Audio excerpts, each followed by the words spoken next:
Mesdames et messieurs, l'heure est très grave en Fédération de Russie. L'Ukraine OTAN vient de frapper massivement sur le sol de M. Vladimir Poutine. C'est du jamais vu. Je ne sais pas comment je peux qualifier ce degré de frappe que Kiev et ses alliés de l'OTAN viennent de poser comme acte sur le sol russe. Je vous le dis, le bilan est lourd. Le bilan parle de lui-même. Ce qui s'est passé. Mais du côté du Kremlin, ils ont dit qu'ils vont répondre. Vous savez, les Russes sont dans une art de la réciprocité. Lorsque tu frappes, attends-toi à des représailles féroces. Oui, Moscou a décidé. Moscou s'est prononcé par rapport à ça. Mais ce qu'ils ont fait, vous-même vous serez dépassé par la situation. Mesdames, mesdemoiselles et messieurs, ça s'est passé dans plusieurs localités, des raffineries, des sites pétroliers du côté de la Crimée ont été frappés, mais lourdement, mesdames et messieurs. Alors, je vous prie, avant d'entrer dans la profondeur de l'information, vous savez que nous, ici, on relaie toute information, que ce soit bonne ou mauvaise.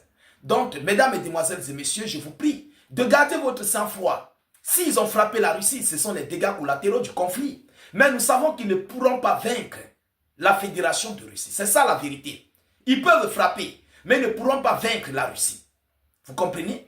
Qu'est-ce que l'on nous dit selon l'information officielle? Mettez beaucoup de likes pour sécuriser la vidéoconférence, pour nous apporter votre soutien indéfectible à nos vidéoconférences. Partagez la vidéo au maximum. Mettez le geste qui motive. Je vous en prie. Ce n'est pas parce que la Russie a été frappée que vous n'allez pas sécuriser la vidéo, non. N'oubliez pas que nous sommes dans une guerre de communication.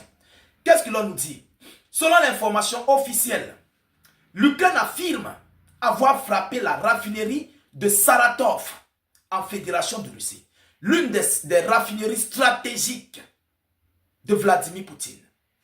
Mesdames et messieurs, les forces d'opération spéciales de l'armée ukrainienne ont annoncé avoir frappé au cours de la nuit la raffinerie de Saratov, sud-ouest de la Russie.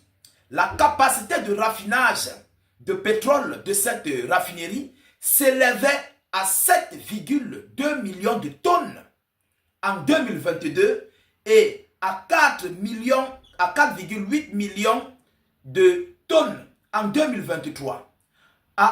Ajoute le communiqué des forces ukrainiennes avait déjà frappé la raffinerie de Saratov à la mi-septembre, provoquant des explosions et un incendie dans l'installation. La même raffinerie a été frappée incessamment en septembre et aujourd'hui en octobre, il frappe encore sur la même raffinerie. Qu'est-ce que l'on nous dit? Nouvelle frappe ukrainienne sur le terminal pétrolier de Féodossia en Crimée occupée. La Crimée, c'était l'une des parties ukrainiennes. C'est pourquoi on dit en Crimée occupée. Vous comprenez? Les forces de défense ukrainiennes ont de nouveau ciblé le terminal pétrolier maritime, l'un des points stratégiques maritime de Féodossia, en Crimée temporairement occupée, dans la nuit du 12 au 13 octobre 2025, selon l'état-major général des forces armées d'Ukraine. 16 réservoirs de carburant ont été endommagés lors de cette attaque qui a provoqué un incendie massif, ce que confirme le système de surveillance FIRS de la NASA, qui suit les incendies dans le monde entier à l'aide de données satellitaires. Les réservoirs touchés, cette fois-ci, contenaient près de 193 000 mètres cubes de produits.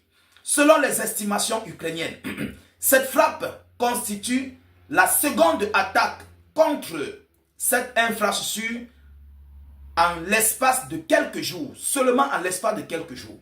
Le terminal de Féodossia joue un rôle clé dans l'approvisionnement des forces armées russes sur le front sud, de ce qui en fait une cible prioritaire pour l'armée ukrainienne. Parce que c'est un territoire de Crimée. Donc, ça quitte directement pour la Crimée, pour les lignes du front. Vous comprenez, c'est très proche des lignes du front. Voilà pourquoi les Ukrainiens frappent massivement sur cette partie de cette Crimée. Vous comprenez? Selon eux, Alors, des drones ukrainiens ont attaqué 2 raffineries de pétrole près de Volgograd et à Oufa. Selon eux, des drones ukrainiens ont mené un raid dans la région de Volgograd, a annoncé le gouverneur Andriy Bocharov. Selon lui, le village de Kirova, dans le district de Sverdlovsk, au sud de Volgograd, a été touché. Le village de Kirova se trouve à proximité de la zone industrielle du district de Krasnoarmersky à Volgograd, où est située la raffinerie de pétrole Lukoil. Et cette raffinerie fait aussi dans la fabrication des huiles de moteur. Vous comprenez? Alors, Volgograd Neftepere Rabot et Adama. Le nom est long, c'est long et c'est collé. Alors, qui a une capacité de raffinage de 14,8 millions de tonnes par an. Selon la chaîne Telegram Vent de Crimée, un incendie s'est déclaré après cette attaque. Selon l'information, l'Ukraine a aussi attaqué le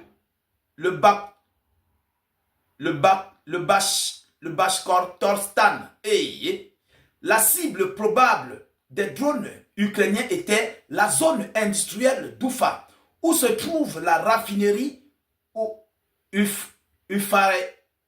Ufarzistez. Et Adama, les noms là, non, c'est difficile. Appartenant à Besnef, écrit la chaîne Telegram Astra. Des témoins ont signalé un panache de fumée. La raffinerie Bashneft, située à environ 1400 km de la frontière ukrainienne, selon la chaîne Vent de Crimée.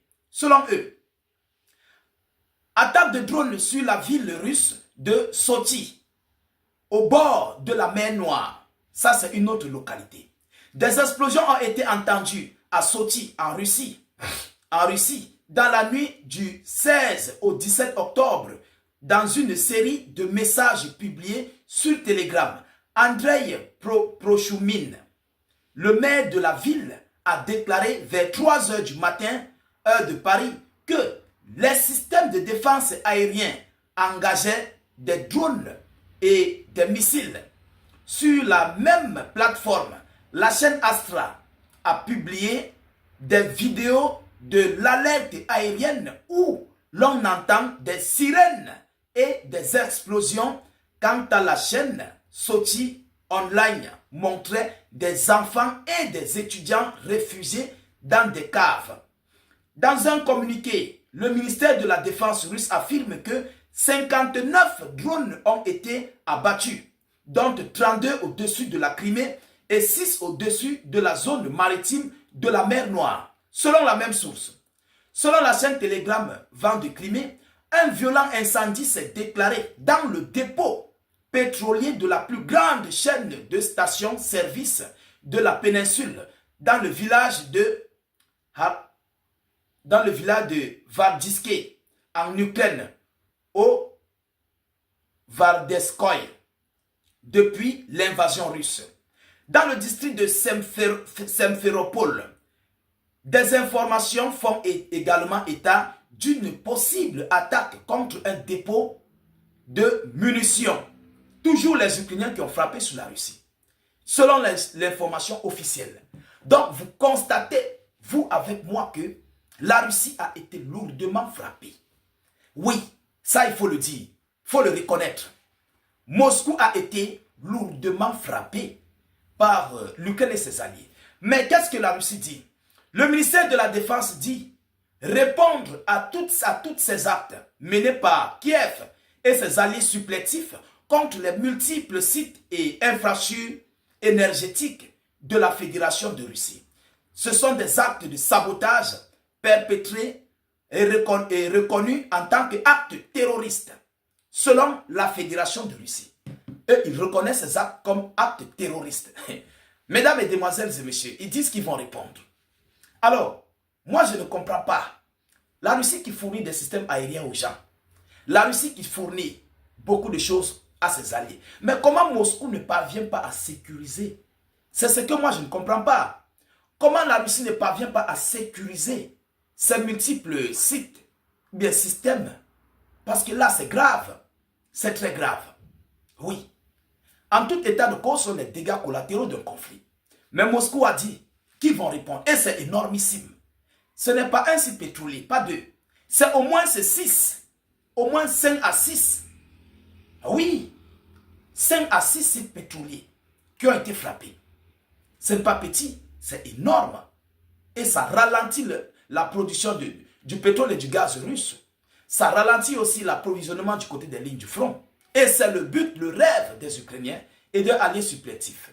Mesdames, Mesdemoiselles et Messieurs, voilà l'information que j'avais à vous relayer dans cette vidéoconférence. Je vous prie de la partager au maximum. Mettez-la partout à travers le monde. Sécurisez bien sûr la vidéoconférence avec un maximum de likes. Mettez vos avis en commentaire. N'hésitez pas à vous abonner. Si vous êtes nouveau à la page et que vous venez de tomber par ici sur nos vidéoconférences. Je vous reviens tout à l'heure pour une prochaine série d'informations. Soyez encore salués une fois de plus. Ciao, ciao.